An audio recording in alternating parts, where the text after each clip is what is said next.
Voici les jumeaux inhabituels dont vous ne croirez pas l'existence. Sumiyama et Kum sont deux sœurs attachantes célèbres aimées de tous, qui sont originaires de Nagoya au Japon. La raison de leur popularité c'est leur longévité, leur gentillesse et leur humanité.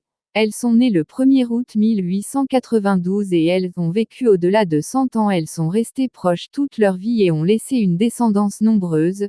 Leur attachement mutuel remonte aux premiers temps de leur enfance. Elles complètent parfaitement leur existence modérée, eugénique, sage et bien réglée. Leur goût pour les cousines CD raffiné, leur penche pour les activités sportives, tout cela leur a permis de vivre longtemps et d'être considérées comme un exemple à suivre par la population japonaise.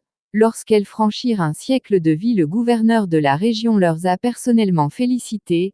Elles prirent part à des études et des documentaires sur la longévité.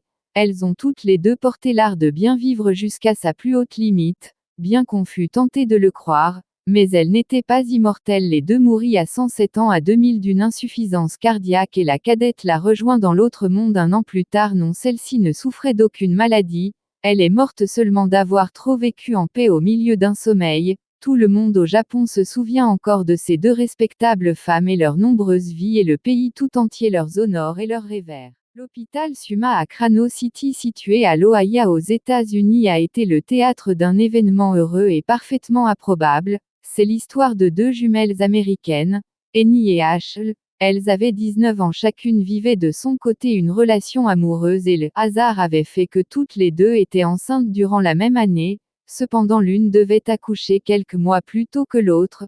Cette expérience nouvelle et commune a encouragé le confidence et réciproque au sujet de leur grossesse. Elles s'étaient promis d'assister à leur accouchement respectif, mais le hasard n'était pas au bout de ce malice. Une pronostic de médecine fut déjouée. Les deux sœurs accouchèrent exactement le même jour, un lundi, quelques heures d'intervalle dans le même établissement. Les personnes hospitalières n'auraient jamais cru à une coïncidence aussi fabuleuse. Amy et Ash l'enfantèrent chacune sans complication d'aucune sorte, un garçon à parfaite santé. L'un fut nommé Donovan et l'autre Aiden. Elles étaient au comble de la joie. Toutefois, ces miracles simultanés leur avaient empêché de tenir leur parole et aucune n'a pu être présente à l'accouchement de l'autre. Mais le caractère merveilleux de l'histoire compense ce léger regret et deux mères ne se laisseront pas de raconter leur histoire pendant de longues années à toute la famille, et sans aucun doute le lien se renforce encore entre les deux femmes. Voici une autre coïncidence en peine croyable, qui se produit cette fois à Bellevue, une ville de Washington où vivent deux jumeaux adolescents, Brian et Rose. Ces deux frères sont des bruyants élèves, leurs professeurs complimentent et leur encouragent souvent et leur promettent un bel avenir. Brian et Rose sont studieux et ambitieux, mais ne se livrent aucune concurrence.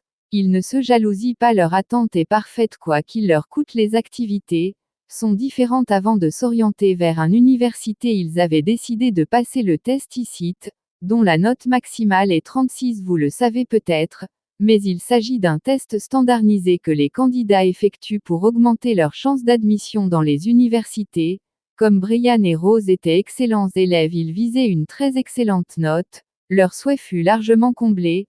Les résultats de leurs tests respectifs étant peine croyables, les administrateurs pensaient même qu'il y avait une erreur. Brian et Rose ont obtenu la note maximale de 36, or cette note est rare en elle-même, ne l'obtient qu'une fois sur 4000. Avant eux, seules 4 ou 5 personnes ont réussi un tel exploit.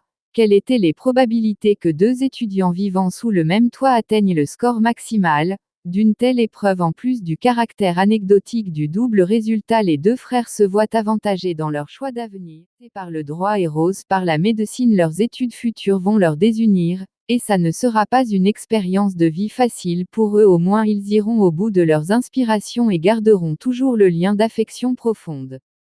Voici l'histoire poignante de deux petites combattantes australiennes, c'est ainsi qu'on leur a surnommées. Tout commence lorsqu'un couple, Sirnonge et Simo, ont appris lors d'une échographie de 19 semaines, que leur bébé avait une malformation extrêmement rare qui lui laisse peu de chances de survie.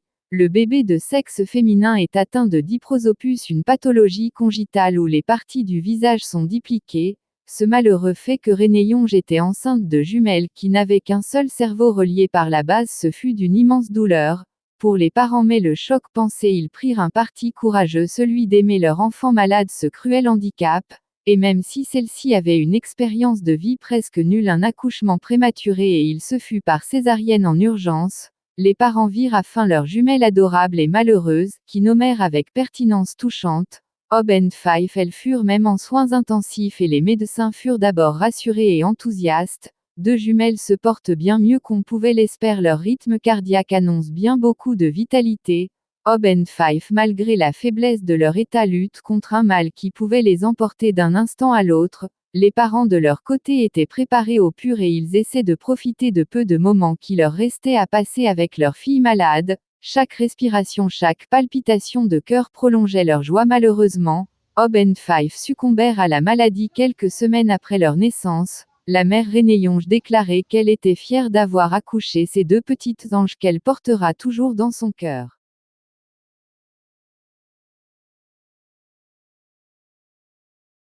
Lizzie et Maria sont peut-être les jumelles les plus dissemblables du monde. Elles sont anglaises, l'une a une chevelure blonde et lisse, et un visage blanc, l'autre a une peau métisse. Toutes les deux sont très belles, mais elles ne se ressemblent pas du tout. Leur mère a des originaires Jamaïque et a la peau très brune. Leur père est anglais et a un visage pâle et rouge aux peaux. La jumelité de Lizzie et Maria présente un mystère biologie fascinant. Déjà lorsqu'elles acquirent leur différence avait plongé les personnes soignantes dans une grande perpétuité. La mère croyait rêver, pourtant Lizzie et Maria sont parfaitement jumelles. Elles s'aiment et elles sont fières l'une à l'autre, mais convenant de leur différence, elles ont le plus grand mal du monde à prouver qu'elles sont jumelles, et même en présentant leur carte d'identité, même en s'habillant de la façon identique, elles font face à la suspicion et au doute. On croit à une farce. Seules les photographies de leur enfance, on les voit souriantes et toujours ensemble portant les mêmes robes, peuvent aider à convaincre, mais elles ne sont pas du tout malheureuses. Pour elles, c'est même souvent amusant. C'est ne pas un plaisir négligeable d'incarner à deux la diversité sous sa forme la plus simple et la plus parfaite. Il y a environ 20 ans, deux jeunes Américains, James et Emily, qui étaient mariés et qui s'aiment beaucoup, attendaient deux filles jumelles. Un jour, Kimmy faisait une échographie avec son mari, une affreuse nouvelle lui tombant sur la tête et elle était abattue. Les jumelles avaient une malformation, elles étaient attachées l'une à l'autre par le bas du corps. Cette maladie était rare et bien plus rare encore. Tous les nouveau-nés qui survivent seulement après une journée résolue de mettre toutes les chances à leur côté, James et décidèrent de faire tout ce qui était à leur pouvoir pour sauver les jumelles à leur naissance, où les appelaient Lexi et Cisne. Les médecins virent que l'opération était extrêmement délicate, car leur colonne vertébrale et les moelles épinières étaient en partie confondues, de même leur intestin, mais, grâce à l'habileté et au mérite de chirurgiens, l'intervention se bien déroulée. À compter de ce nouveau date, tout se remit en ordre. Les deux filles grandirent, s'épanouirent, excellèrent dans leurs études et devaient les jeunes femmes accomplies. Les parents ne gardèrent plus qu'un souvenir vaguement douloureux de la naissance compliquée de leur fille. Ils aimeraient d'autant plus chèrement que leur existence est une bénédiction. À Vancouver, en Colombie-Britannique, sont nées le 25 octobre 2006 deux jumelles canadiennes, Krista et Tatiana. Elles ont chacun corps, mais un seul crâne. Leur cerveau est relié. Quand elle vient le jour, elles n'avaient qu'une seule chance sur 5 avant de survivre. Pourtant elles hurlaient à plein poumon et elles montraient des signes satisfaisants d'énergie. Aucune opération était pratiquée sur elles car le risque de tuer l'une était trop pas important. Elles durent vivre avec leur malformation irréparable et c'est durant leur enfance elles fascinèrent beaucoup le monde sur tous les royaumes. Elles étaient le sujet des autres recherches. Peu à peu elles étaient devenues le phénomène de la société. La connexion de leur cerveau avait des effets surprenants et uniques au monde. Par exemple, l'une pouvait regarder à travers les yeux de l'autre et quand l'une se met à pleurer, on pouvait la calmer en plaçant une tétine dans la bouche de sa jumelle. Ces singularités anodines sont malheureusement suivies dans les désagréments. Tatiana a par exemple une hypertrophie du cœur et des APPE du sommeil, qui mettaient parfois sa vie en péril. Cependant, les deux filles et leur mère peuvent compter sur un immense soutien communautaire.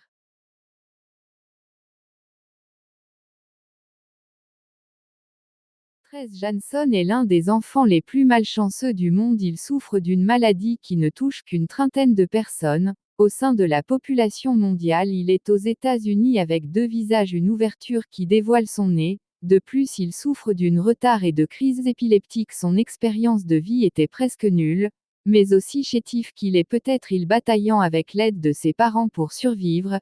Il fut traité et soigné autant que possible. Il a pu grandir et mène une simple vie. Recem célèbre son 13e anniversaire, ce longévité roule les scientifiques et suscite l'admiration, ses mots n'ont pas disparu pour autant son intelligence est très élevée, sa mère est bien à paix, après avoir essayé tout le traitement possible maîtresse Jansson est toujours en vie ce qui soulage même les plus affligés de mère.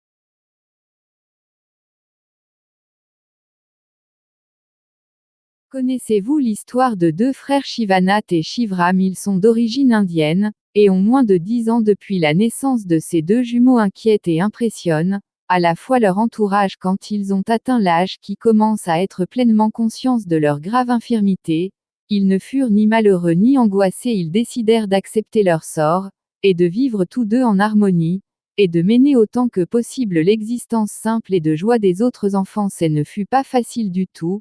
Au premier coup Shivanath et Shivram partagent presque le même corps qui s'unissent, au niveau de la taille ainsi chaque deux frères a une tête, deux bras et une torse les deux réunis n'ont que deux jambes aussi surprenant, que cela puisse sembler les deux jumeaux ont excellent en classe de plus ils s'attendent en merveille, ils s'aiment mutuellement ils n'ont jamais de désaccord, ils partagent les mêmes goûts et ils se donnent aux mêmes activités, et suivent les mêmes habitudes, s'ils devaient être opérés pour trouver chaque son indépendance, Shivram jouira de deux jambes, tandis que Shivanath restera sans jambes à vie, mais ces hasards ne pas à l'ordre du jour et les jumeaux ne veulent pas se séparer ils déclarent, être heureux comme ils sont, et si la vie leur permet il restera ainsi jusqu'à leur vieillesse, on leur souhaite de tous nos cœurs. Parmi les jumeaux qui ont conjuré une mort précoce il faut mentionner ces deux jeunes filles mexicaines, Carmen et Lupita elles sont nées à 2002 elles sont rattachées par la poitrine et le bas elles ont deux jambes, et chacune de deux possède une. En retour elles ont respectivement deux bras leur circulation sanguine est soudue par endroits, ainsi que leur système respiratoire elles se ressemblent et leur sourire est beau à voir, elles sont épanouies et pleines de joie et de vie d'origine mexicaine, elles sont parfaitement assimilées à la société et leur vie future s'annonce radieuse. Dites-nous dans le commentaire ce que vous pensez de ces jumeaux inhabituels. Et n'oubliez pas de vous abonner et d'activer la cloche de notification afin d'être notifié à chaque fois que nous allons publier d'autres vidéos.